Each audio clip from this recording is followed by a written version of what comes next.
Oh yeah, welcome to another episode of Real Life TV. Today I'm excited to teach you about connected speech and how we use this in the simple past with the auxiliary verb did. So stay tuned and relax, have fun.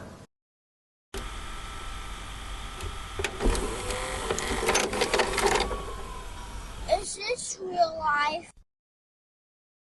So to start, I'm going to ask you a few questions, and I want you to listen to my pronunciation and to compare it to what you've learned and what you expect from native speakers. So, what did you do today? Where'd you go? Who'd you hang out with today? If you notice, I'm cutting my words. I'm bringing them together. I'm morphing them. I'm linking them. I'm shrinking them. So this is what we call connected speech. So contrary to what you might believe, this is how native speakers really speak. It's standard American English, what I'm using right now. Other countries do this, other dialects of English have other forms of doing it, but it's common in all languages, and there are different degrees of it in English, in American English. So I'm going to teach you the degrees of connected speech using past tense with the auxiliary verb did. In the example, what did you do today? Which is speaking very slowly. So, to be honest, I never really say, what did you do today? That seems very unnatural for me, because you're separating the words and they don't come together, they don't flow. So, I've noticed in my teaching and my language learning that the more that I pay attention to the way I speak in natural situations, both formal and informal, I notice that I mix my words, I cut them, I shrink them, and the what did you do today becomes what did you do today on the first level of connected speech. And the more natural and relaxed I feel, it becomes what did you do today? Notice how the what did you do today. And the reason for this on the today is because we use the American T between two vowels. Check out that video if you'd like to learn more about that. And we can take this even a step further and say, what'd you do today? What'd you do today?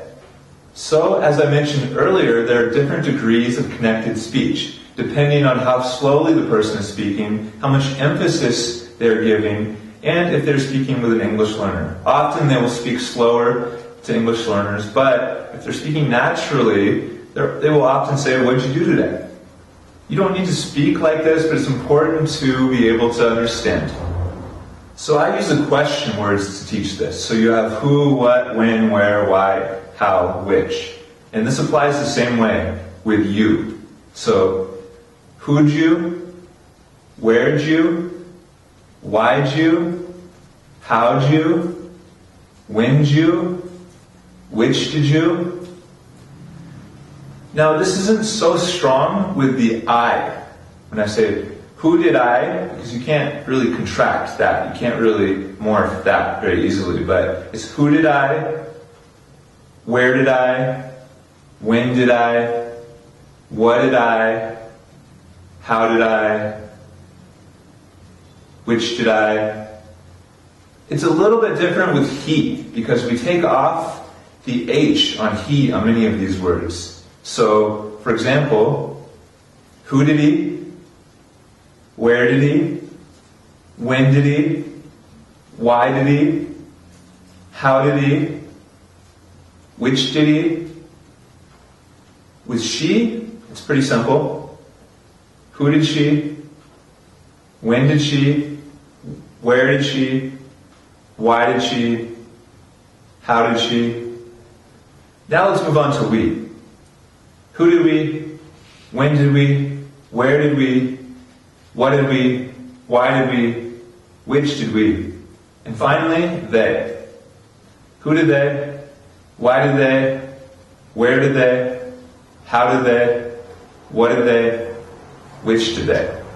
Okay, now that you've had a chance to tune your ears to connected speech in the way that we use this in the past tense with did, I encourage you to pay attention to it in media, when you speak with your friends, with native speakers, when you're watching TV, movies, with music, and play around with it.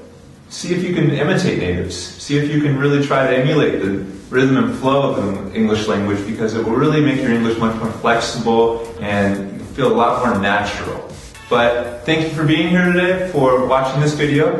If you haven't already, please subscribe to our YouTube channel if you want to get more videos like this.